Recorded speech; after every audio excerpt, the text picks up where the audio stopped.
गौरी पुत्र गणेश भगवान की जय। जय श्री कृष्णा, राधे राधे। स्वागत है आप सभी का आपके अपने चैनल खुशी ज्ञान सागर में। आज के इस वीडियो में हम 11 माता की कथा का श्रवण करेंगे। तो आइए कथा को शुरू करते हैं। कथा शुरू करने से पहले आप सभी भक्तगणों से अनुरोध है कि प्लीज मेरे चैनल को सब्सक्राइब कीजिए, बेल आइकन को प्रेस कीजिए, वीडियो को लाइक कीजिए, शेयर कीजिए और कमेंट में जय भोलेनाथ जरूर लिखिए। तो आइए कथा की ओर चलते हैं। एक राजा की 2 बेटियां थी। छोटी बेटी एकादशी माता की व्रत किया करती थी। हर कोई छोटी बेटी की ही प्रशंसा करता था और बड़ी बहन छोटी बहन से ईर्ष्या करती थी। एक बार पड़ोसी राजा का बेटा बड़ी बेटी को देखने आया, लेकिन उसे बड़ी बेटी की जगह छोटी बेटी पसंद आ गई। बड़ी बेटी अब छोटी बेटी से और भी अधिक ईर्ष्या करने लगी।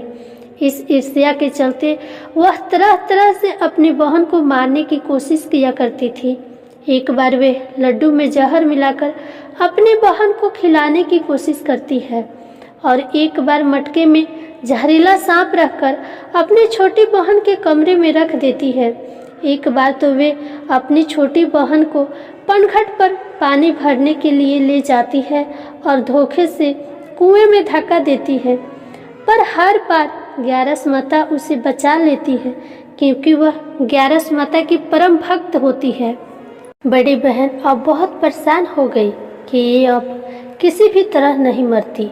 एक दिन वे अपनी छोटी बहन से बोली, मेरी प्यारी बहन, भगवान ने हम सबकी मृत्यु किसी न किसी तरह से लिखी हुई है, पर क्या तुम्हें पता है कि तुम्हारी मृत्यु कैसे होगी? छोटी बहन बहुत सीधी थी। वह बोली, मेरी पालतू तोते के गले में जो हार है, मेरी जान उसमें अटकी हुई है। यदि कोई मेरे तोते को मारकर उसके गले में जो हार है वे पहन ले तो मेरी मृत्यु हो जाएगी, और जब वे उस हार को कहीं उतार कर रख दे तो मैं जीवित हो जाऊंगी।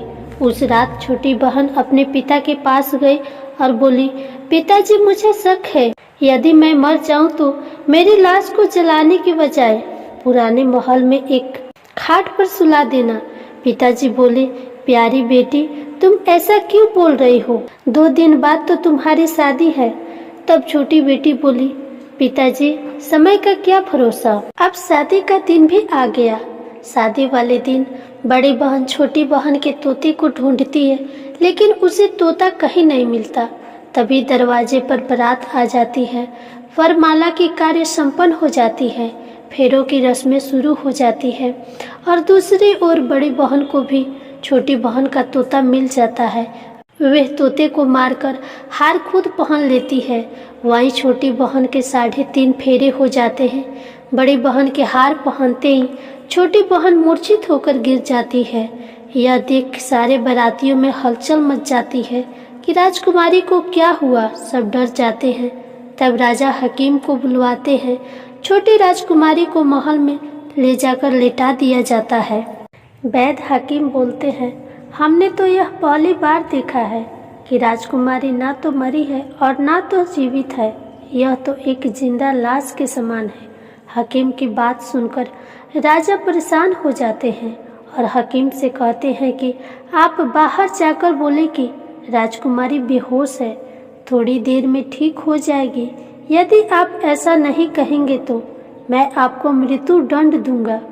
हकीम राजा की कहे अनुसार बाहर जाकर ऐसा ही बोल देते हैं। तभी बड़ी बेटी वहां आ जाती है और अपने पिताजी से कहती है, पिताजी, मुझे छोटी बहन के मरने का बहुत दुख है और उससे भी ज्यादा दुख इस बात का है कि बारात के वापस चले जाने से आपकी घोर बदनामी होगी। आप मेरी शादी राजकुमार के साथ करवा दीजिए। बारात वापस नहीं जाएगी और आपकी बदनामी भी नहीं होगी। राजा को बड़ी बेटी की बात सही लगी। फिर बड़ी बेटी को छोटी बेटी के कपड़े पहनाकर फेरे में बैठा दिया जाता है, परंतु राजकुमार मना कर देते हैं कि यह मेरी पत्नी नहीं है। मेरी पत्नी जब बोलती है तो उसके मुंह से फूल झड़ते हैं।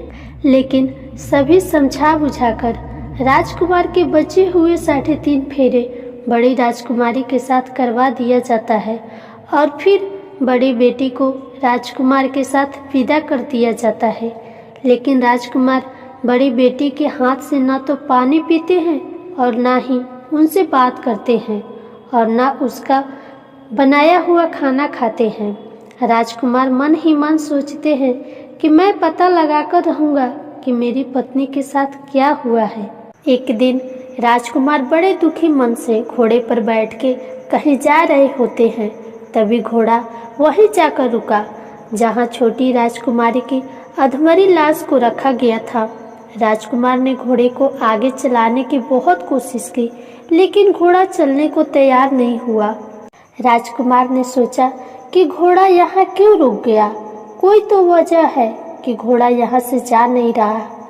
तब राजकुमार घोड़े से उतरकर पास में बने एक बहुत पुराने महल में गए। वहाँ पर एक चौकीदार था। राजकुमार ने चौकीदार से पूछा, ये किसका महल है?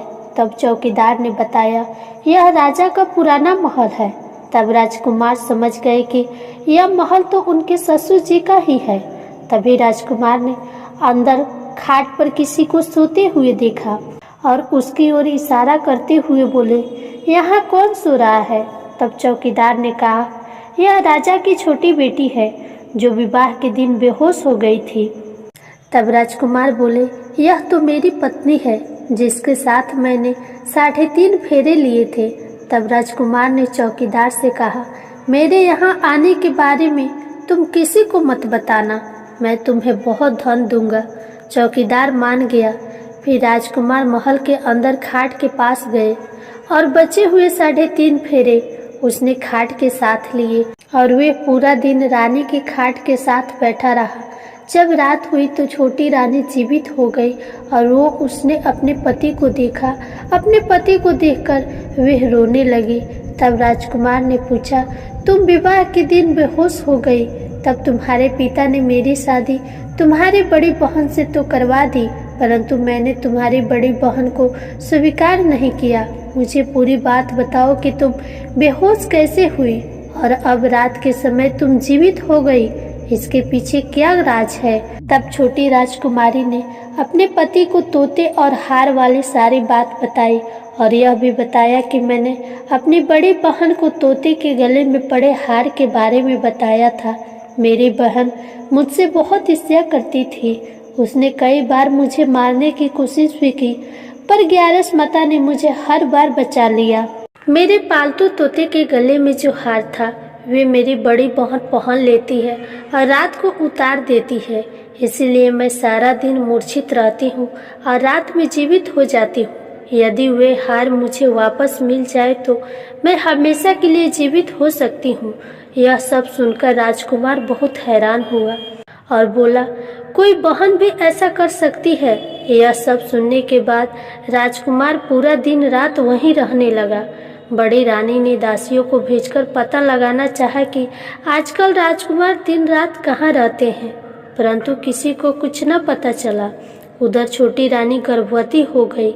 एक दिन छोटी रानी ने राजकुमार से कहा, मुझे चाहे बेटा हो या बेटी हो, पर रात में ही हो, क्योंकि दिन में मैं तो मूर्छित रहती हूँ। एक दिन राजकुमार को किसी काम से बाहर जाना पड़ा। उसी दिन राजकुमारी को प्रसव पीड़ा होने लगी। उसने ग्यारस माता को याद किया। तब स्वयं ग्यारस माता ने आकर उसका प्रसव किया। तब राजकुमारी ने एक सुंदर पुत्र को जन्म दिया। तभी वहाँ पर राजकुमार भी आ गए। राजकुमार ने भी ग्यारस माता का दर्शन किया। ग्यारस माता बोली, यह मेरी परम भक्त है, तुम इसका सदा ख्याल रखना और जब तुम्हारा पुत्र 5 वर्ष का हो जाए तब इसका हार लाकर इसको पहना देना।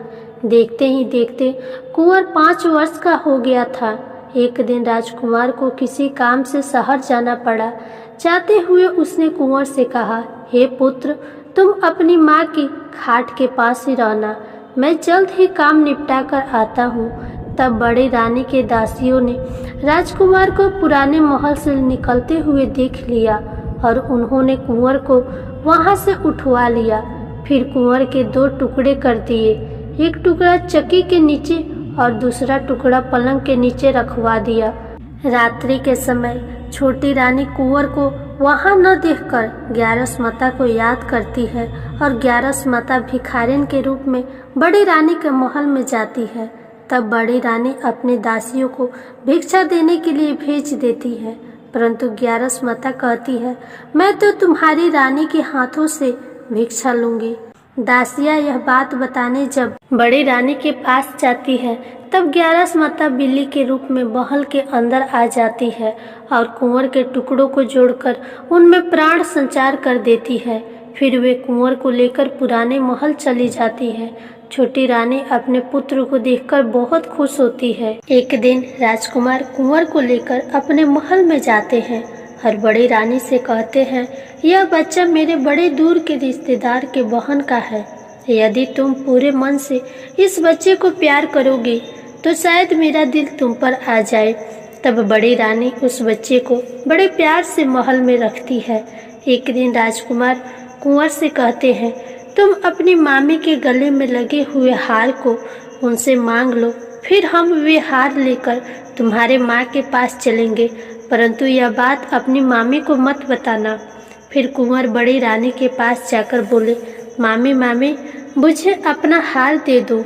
एक बार बड़ी रानी मना कर देती है, पर तब उसे याद आता है कि राजकुमार ने कहा था, यदि तुम इस बच्चे का ध्यान रखोगी तब शायद मेरा दिल तुम पर आ जाए।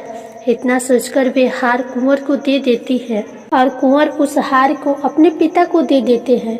तब राजकुमार बड़ी राजकुमारी से कहते हैं, आज हम तुम्हारे हाथ का बना हुआ खाना खाएंगे, हम थोड़ी देर में आते हैं, इतने में तुम खाना तैयार करो। यह सुनकर बड़ी रानी बहुत खुश होती है। उधर राजकुमार हार लेकर छोटी रानी के पास जाते हैं और उसको वे हार पहना देते हैं, जिसके परिणाम स्वरूप छोटी रानी जीवित हो जाती है। उसके बाद वे छोटी रानी और कुंवर के साथ राजमहल में आते हैं और बड़ी रानी को अपने ससुर जी के यहाँ छोड़ने जाते हैं और उन्हें सारी बात बताते हैं। यह सब जानकर उनके ससुर जी बहुत दुखित होते हैं और राजकुमार से क्षमा मांगते हैं। ग्यारस माता की कृपा से छोटी रानी के भाग्य जाग जाते हैं। हे ग्यारस माता, जैसे छोटी राजकुमारी पर कृपा की, वैसे ही हम सब पर अपना कृपा बनाए रखना। जय ग्यारस।